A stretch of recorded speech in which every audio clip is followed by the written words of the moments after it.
Welcome to what is, I think, the best GWM product so far. It's called the Alpha Ute, and it's basically the biggest, most expensive ute that GWM offers. Being the best GWM product so far, does that mean it's just, same shit, different smell? Well, not quite. There's a number of attractive features to this new model, and we'll go for a test drive on and off the road, and I'll try and explain what they are. Firstly, the design. I think it copies a bit from the 2009 sort of era Dodge Ram 1500. The way the headlights drop down a bit from the grille, it's very similar, and it's got a lot of chrome as well, which was a big thing in that sort of time, that sort of era with Dodge Rams and American trucks and so on. Aside from that though, I think it does look pretty good. Like, it's got muscular wheel arches, it's pretty well proportioned front and back, the front matches the back and so on. It's got a nice torso in the middle, and around the back, I actually like these little black plastic trimmings for the tail lights. Kind of protects them from being scratched. By the way, that badge there, POA, or POA as I like to call it, is what this vehicle is called in its home market. So you'll see a few of those badges around the place, including in the touchscreen inside and including on the headlights at the front here.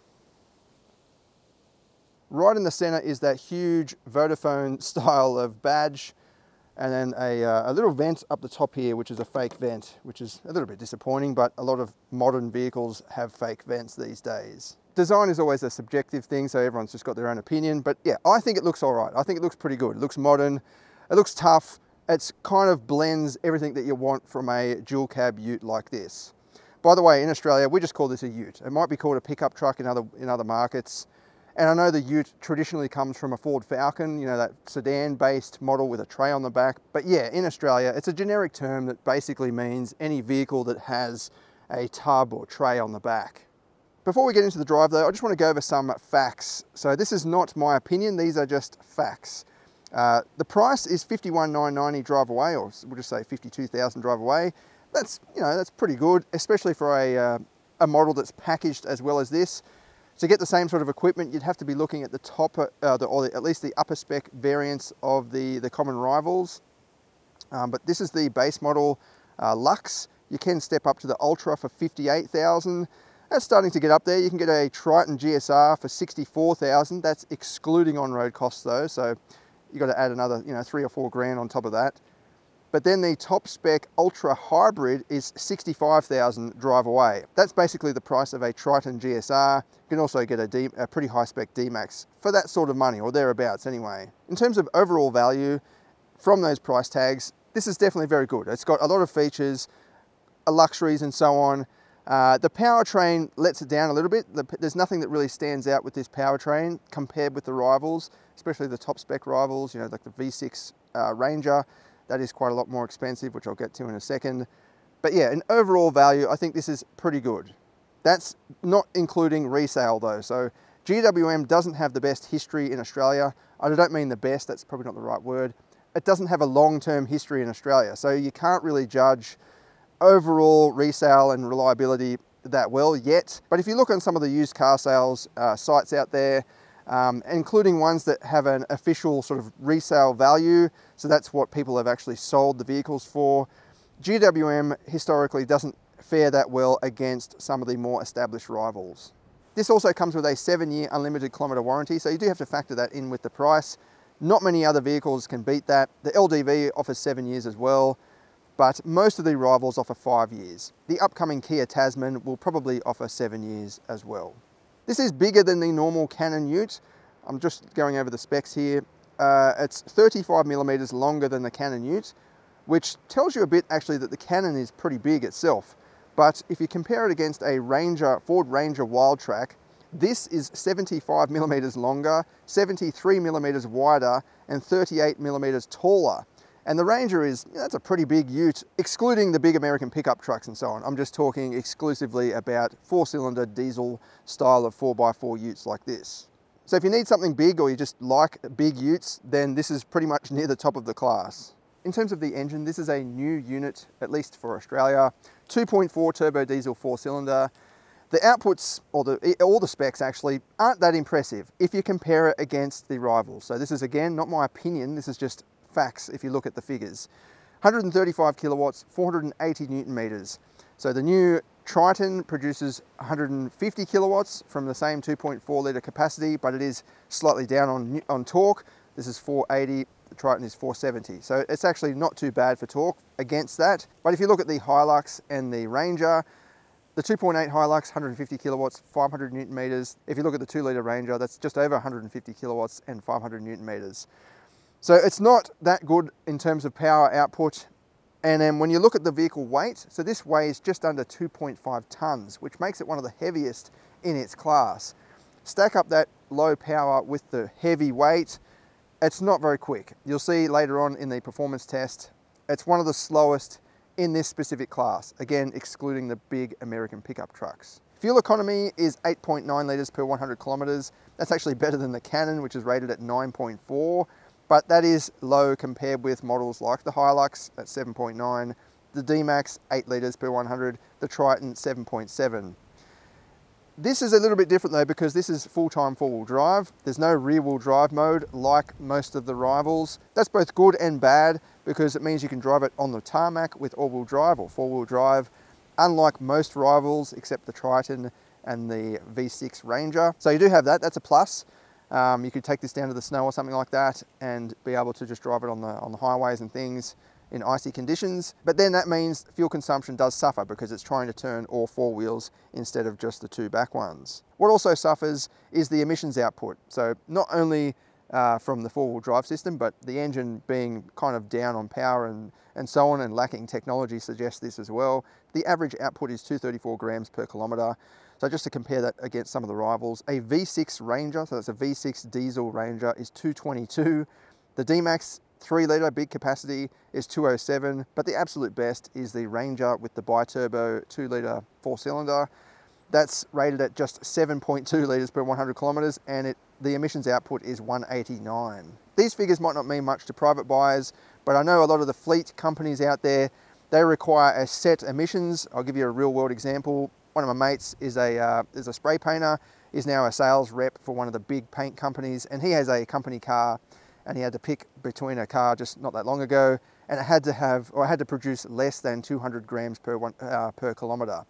He managed to get away with the D-Max, which is rated at 207, at least in the top spec automatic form. He might have got the lower spec model, but I think he just pushed it over the line to get that, so 207. But with this at 234, that's pretty high. Interestingly, the Cannon with its 2 litre engine emits 246. That's pretty high for a 2 litre engine. Again, judging against some of these rivals. Just to circle back on that Ranger though, the Wild Track 2 litre is $70,000 roughly before on-road costs. So it is an expensive vehicle, but I mean, I'm not trying to justify it here, but at least you are getting extra technology, lower emissions, lower fuel consumption. I think the price is still way too high, but at least you know you're getting not just what every other ute offers. In terms of the load carrying capacities, this vehicle will get 2,489 kilograms. The gross combination mass is 6,555, and the towing is 3.5 tons. So it's good that it offers a full maximum 3.5 ton capacity.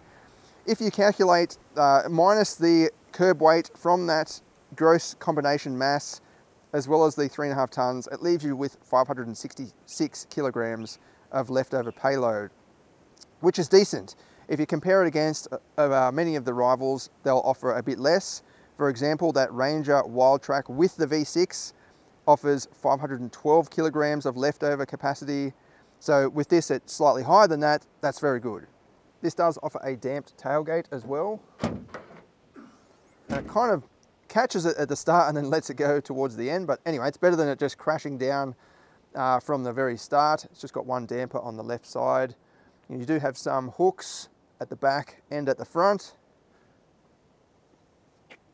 And this has got the spray-in tub liner as well.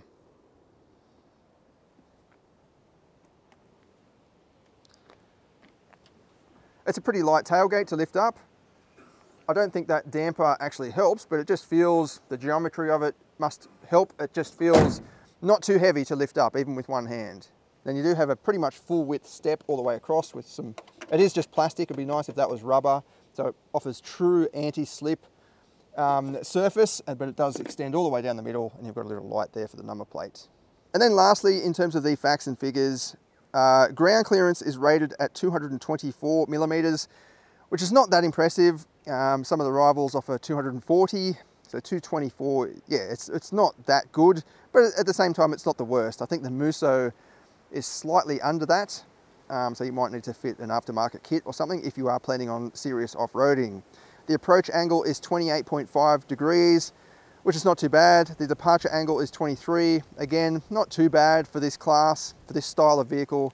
The breakover angle though of 19 degrees is a little bit down compared with some rivals, and I think that's just because of its sheer size and length. Overseas, you can actually get this with a twin turbo V6 petrol engine, 265 kilowatts and 500 Newton meters. I think that would be pretty cool.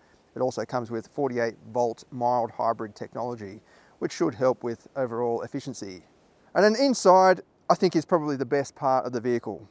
This definitely is more luxurious and more refined, at least in styling, compared with many of the rivals, which go for a more macho, rugged theme. This is, yeah, more elegant. It's got that fake wood trimming, just not too bad. It looks nice, it looks refined, looks relaxing.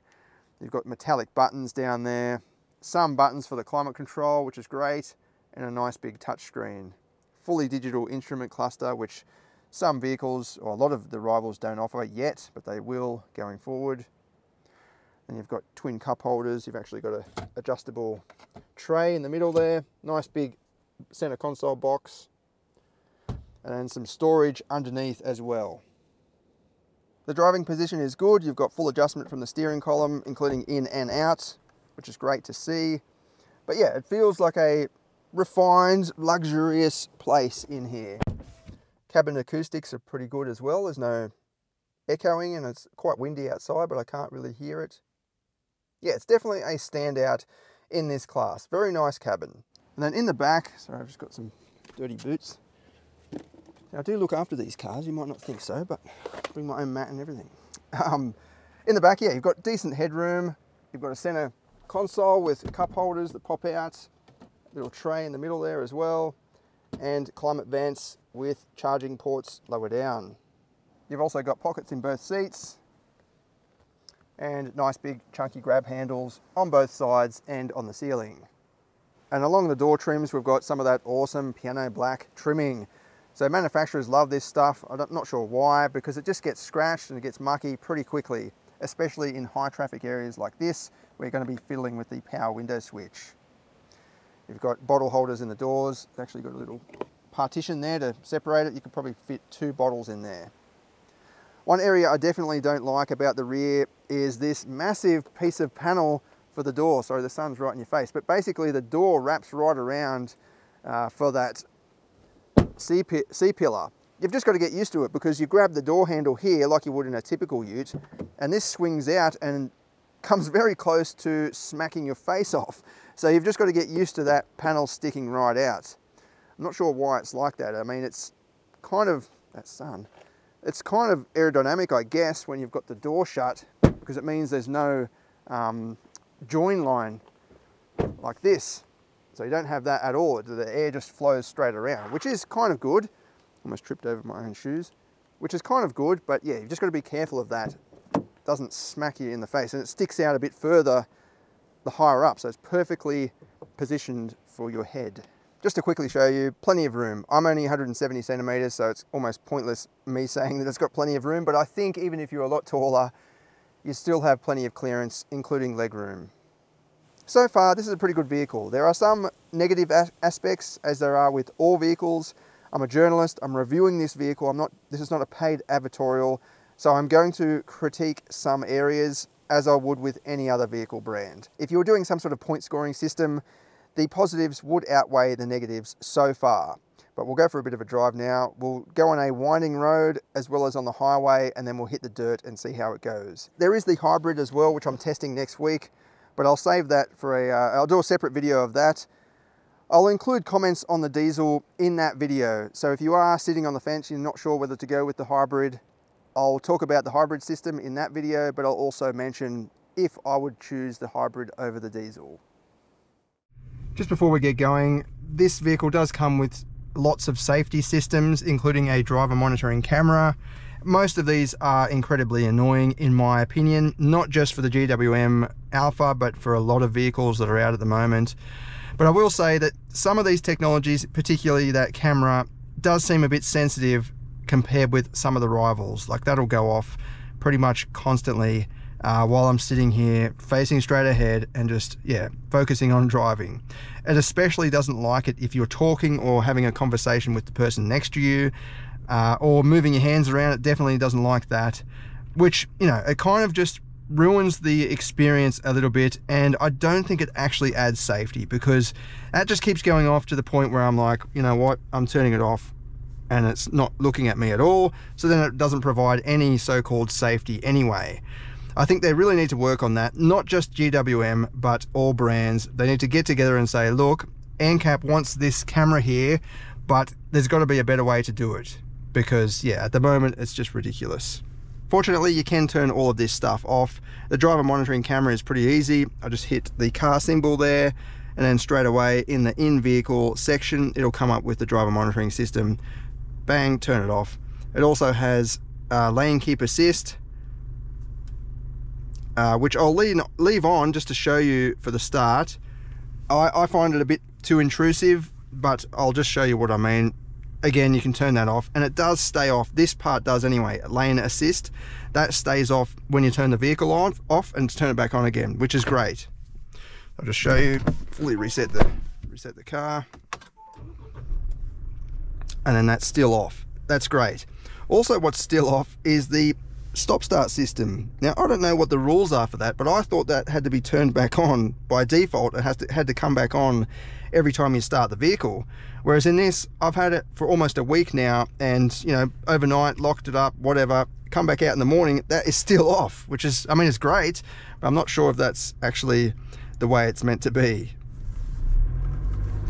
Sorry, just before we go, this camera system is better than the Tank 500 system, in my opinion, because of one main thing.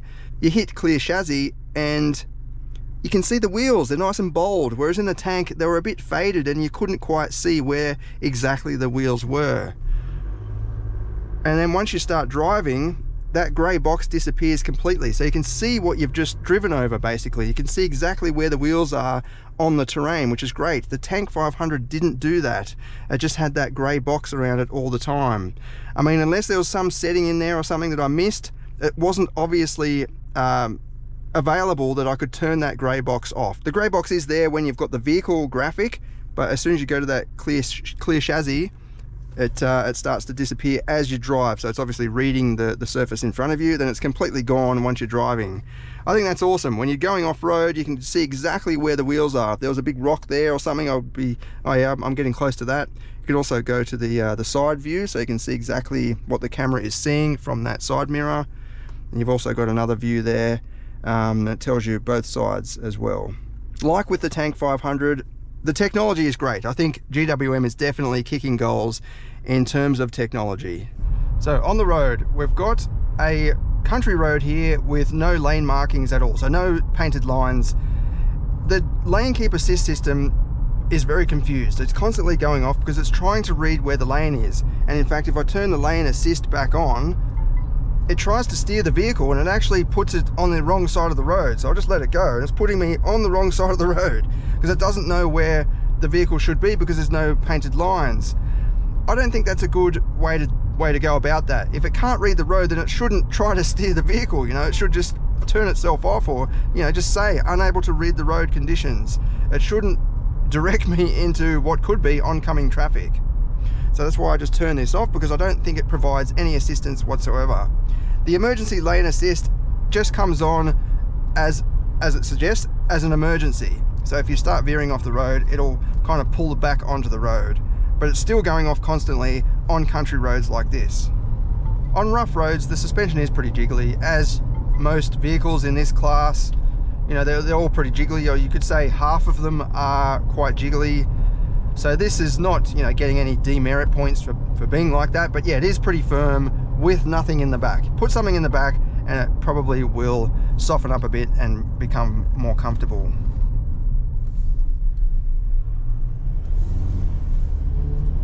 In terms of the handling, this does all right. You know, there's not excessive body roll or anything like that. It's just that jiggly suspension does detract from the driving experience a little bit on roads like this, because it's just, yeah, jiggling about quite a bit. It turns in okay though. There's not a huge amount of lean on the front corner. It feels comfortable too, like it doesn't feel like it's completely out of its depth. Yeah, not too bad. The lane keep assist on this road seems to be working well. It must be because those double lines are very bold and it knows exactly where the vehicle should be. Yeah, it's not intervening too much and, you know, directing me all over the place. There is a kind of strange shunting sensation with the chassis. It kind of rocks back and forth, and even around corners there's this kind of weird momentum feeling. I'm not sure what it's got to do with. I did speak to an engineer about this. I won't tell you his name, but I will say he looks like the Australian cousin of Phil Collins. But he basically said, I don't mean to quote him on this, but we're just talking about it and I was trying to explain the situation, and he said it might have something to do with the tuning of the stabilizer bars. So if they're tensioned up too much, it can have like a diagonal effect where one wheel bounces up, it pushes the other one down, and it kind of acts like a skateboard almost, where you're standing and leaning, and it will make the car feel a little bit odd in terms of that shunting feeling. It's only very, very, very minor. Most people probably won't notice it, but you can feel it if you really think about it, I guess, especially if you've just jumped out of an SUV or a nice comfortable sedan or something like that. But just, yeah, it just kind of rocks back and forth just a little bit, especially if you slow down and go over a speed bump. It kind of just up and down, and it's like rocking back and forward just a little bit. And in fact, if you slow down to a stop, it's hard to, yeah, so then it's just bouncing along quite a bit, almost bounced out of its lane almost. And if you come to a stop at the traffic lights, yeah, it'll kind of rock back and forwards a little bit. In terms of economy, I'm averaging 9.8 litres per 100 kilometres, and I've been driving for 10 hours or almost 11 hours. That's not too bad, I guess, for this style of vehicle. I mean, some of them I've averaged about around 8.5 in the real world. The D-Max in particular sort of jumps out at me because, yeah, you can actually achieve around 8 or even in the 7s in that. But yeah, a 9.8 for a big vehicle like this, considering its size and considering it doesn't have a lot of power, which means, you know, you've got to push it a bit to get it going, I don't think that economy is too bad, actually. It'll be interesting to see how the hybrid version does. Performance is not very impressive, as you might expect. I'll just slow down and show you the kickdown power.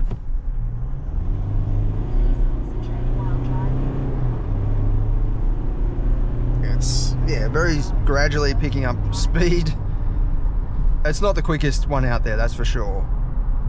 But the engine is fairly quiet and smooth. You know, you'd almost mistake it for a petrol engine in some parts of the rev range anyway. When it's cold, obviously, it clatters about a little bit. And then higher up in the rev range, it does make a bit of a traditional diesel noise. But when you're just smoothly cruising along, yeah, it's just making this very light clatter, but mostly a hum in the background. The 9-speed auto, it seems a little bit confused at slow speeds, like it will go from first into second very, very quickly and jolt a little bit. But then once you're up and running, it's okay. And then even when you, I'll just floor it again. Yeah, it sort of went back a gear, but then jumped up a gear straight away. I'm not sure how I can show you that. You can put it in manual mode, and you've got paddle shifters as well. Yeah, then what was, yeah, I don't know what happened then. It was like it was in third, then it slipped it into fourth or something. It just, yeah, it seems a little bit confused sometimes. I wouldn't bother with manual mode. I mean, paddle shifters on utes like this are pretty pointless in my opinion. It's just if you're towing, you know, you can knock it down a gear, but most vehicles have a shifter you can knock down a gear anyway. Like, I wouldn't take this up the mountains and go for a nice spirited drive, engaging with the paddles, you know, down and up shifting and all that sort of thing. It's just not that style of vehicle. the response from the paddles is not very sharp. Anyway, watch. Please concentrate while driving. Yeah, like what was that? It was about a second, but by the time it actually engaged the third gear from fourth, yeah, it was about a second delay. Upshifts are not super responsive either, but yeah, again, I wouldn't bother with that. Just leave it in D and let it do what it wants to do. Out on the highway now, there is a bit of wind noise, but it is a very windy day, so I'm not sure if that's a true representation of what the aerodynamics are like. I can hear some stuff going on around the mirror there, but again, it's so windy today that there's probably no point in even talking about that. Visibility is good though, I can see around me pretty well. Nice big rear windscreen, so I can see around the C-pillar there, pretty easily anyway. And then through the front, yeah, great visibility over the dashboard. I can see the bonnet, which is pretty good for me. I can't usually see the bonnet. And I can see through the gap there between the pillar and the mirror. Although if the mirror was a little bit lower and a bit further back, I could see even better, like some rivals. But yeah, that's not too bad. It is a nice big mirror too, and it curves at the end. As you can see, there's a little dotted line there, so it's curved, so it gives you a bit more of a view into the blind spot. Okay, off the road now. I'm interested to see how that jiggly suspension goes. It's not too bad, considering the potholes have really come out in the last few weeks because of rain. I do have some rattling in the back, that's mainly my tripod. But again, with that, that's pretty firm. Again, with that lane keep assist, it's trying to find the lane when clearly I'm on a dirt road with no lane markings. We saw that with the Tank 500 that we tested not that long ago, where it was trying to pull me all over the road because it's trying to find the lane. This is not actually pulling me all that much. It just did then, but it's trying to figure out where to go. It's not doing too bad. Oh no, now we're on the wrong side of the road. Yeah, I think these lane keep assist systems really need to be able to judge that, oh no, this is a dirt road, it doesn't have lane markings. So let's turn that off. But yeah, that firm suspension is doing pretty good. Its main job is to push the wheels down onto the ground to make sure they're contacting firmly to provide stability and direction. And it's doing that. It is firm, as I said, it's jiggling about quite a bit at the back, but I'd probably prefer that over a sloppy setup that's all over the place. Okay, back to our usual loop. It is drying out a little bit compared with the last few tests I've done with the Triton and the Tank 500, but we'll see how we go. Again, you don't have to worry about switching this into four-wheel drive, it's already in four-wheel drive, but I will put it into 4H mode, and that kind of locks the front and rear differential as far as I know. What did that say then? We'll just read that just to make sure. Suitable for loose, slippery conditions, blah, blah, blah. Four-wheel drive hard connection is not suitable for hard surfaces. Yeah, so it's basically saying the front and rear diff are locked together, so you shouldn't drive on hard surfaces because it will wind up the axles. So, but I'll leave it in that on this rough section. That should be okay. So firstly, we'll hit this little jump here. I'll carry a little bit of speed this way, then we'll turn around and go the other way as well.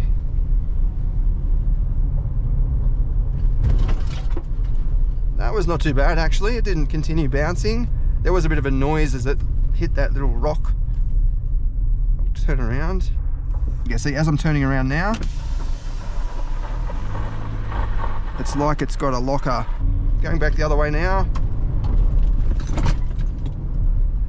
Yeah, that was pretty good actually. It bounced a little bit, but I didn't mind that. I reckon I could go off that a bit quicker and it would still be okay. It definitely didn't bottom out. That's the main thing. So some vehicles I've driven along here, including that GWM Cannon XSR, I think it was called, it really just crashed the bottom out and just bottomed out really quickly. And the Tank 300 also bottoms out pretty easily as well. Whereas this, it didn't feel like it was getting close to bottoming out at all. I think that's really good.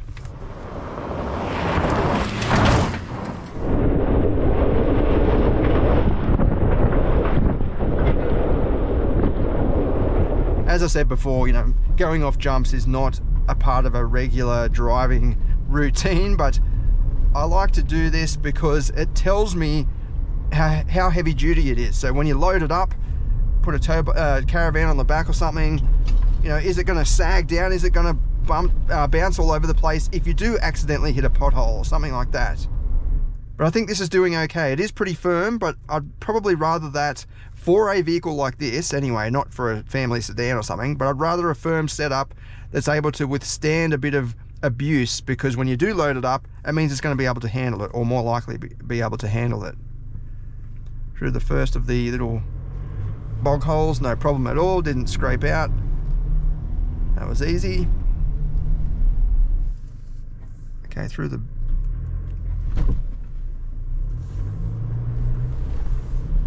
That wasn't too bad. It did bottom out the diff just as I jumped in, but I probably went in a bit too quick.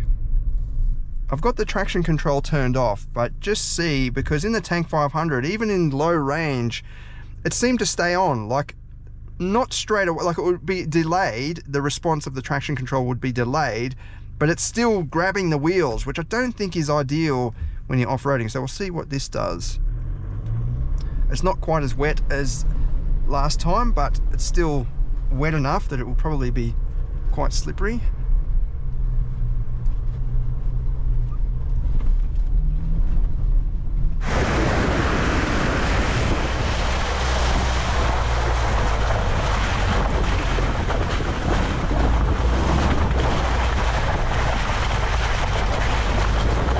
But yeah, again, we've got those cameras there, and I can see under the vehicle. So unlike the Tank 500, in the modes that I had anyway, I'm not sure if you can do it.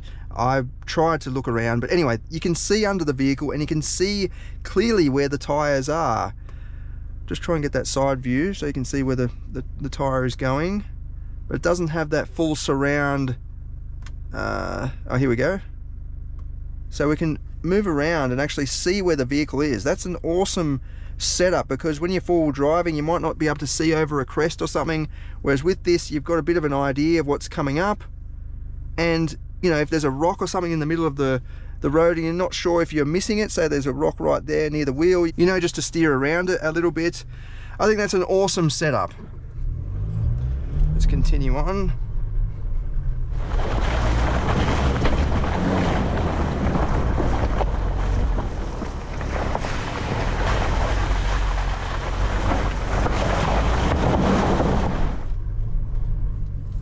But yeah, got over that very slippery section with no problem. I'll just give it some to get through the mud.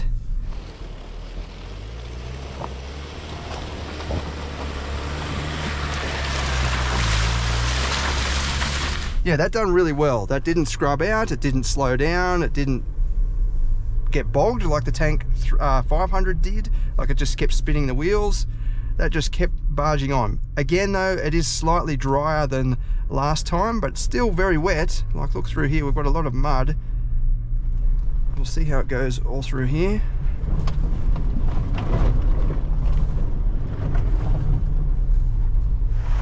Yeah, it's definitely slippery, but it's charging on with no problem. I'm liking that firm suspension because it's just giving me control. I can feel what the wheels are doing. It's not slopping about. It is a little bit too firm, as I know I keep saying it, but it definitely feels too firm.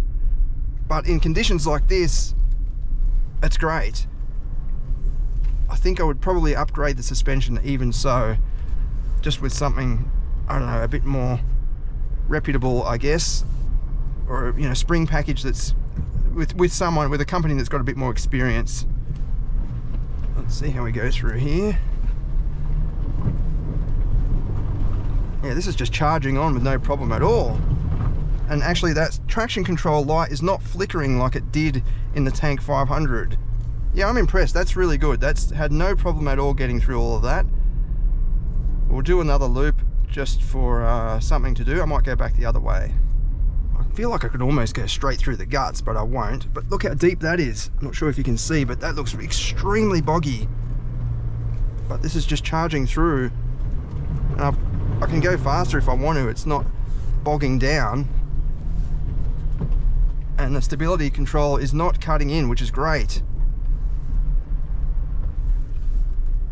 You can see how slippery it is. I'm just turning it, it's not responding straight away just because of how boggy and slippery it is.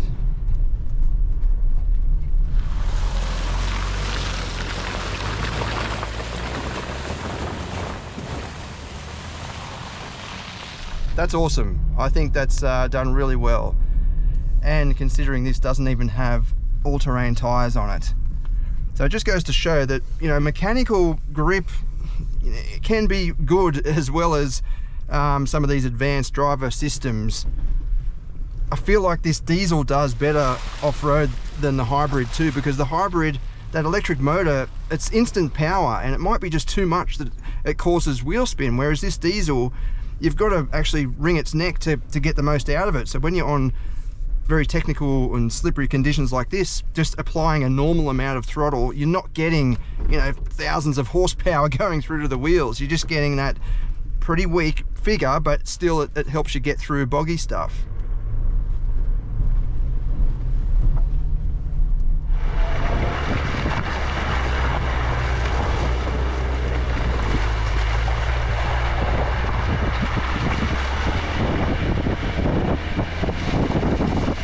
There we have it, the GWM Alpha Ute. Look, this really impressed me in a lot of areas. Off-road, it was awesome. Even though it's only got 224 millimeters of ground clearance, that didn't seem to be a major problem. It did hit the diff on one mud bog hole. That's probably because I went in a bit too quickly. Other than that, even with highway terrain tires, it pulled through all this sticky and thick mud really well. The safety systems still need more tuning in my opinion. The ride quality is definitely very firm and jiggly, especially in the back, which, you know, it's just a trade-off. If you really want to have the heavy duty capability and be able to go on dirt tracks like this without bottoming out, then that's just kind of what you have to pay for. But they probably can do some further tuning just to get rid of some of that shunting that we experienced. Overall though, I think it is definitely a lot more capable than the Cannon, particularly off-road, but also on-road, just because that suspension isn't so bouncy and soft. The 2.4 diesel, the performance is not that great, but it gets through just fine in the sticky conditions. It's on the highway that it's, yeah, overtaking and things, there's just not much there. The 0 to 100 performance is not that great either compared with the other rivals in the same class on sale today. Like with other GWM products though, the interior is really nice. It presents well and it's got great technology. Those 3D or surround view cameras really help out when you're in technical situations. Let's head out now to do the performance test and see what it goes like. In the meantime, I'm going to go inside because it's freezing and I'm in a scary forest by myself.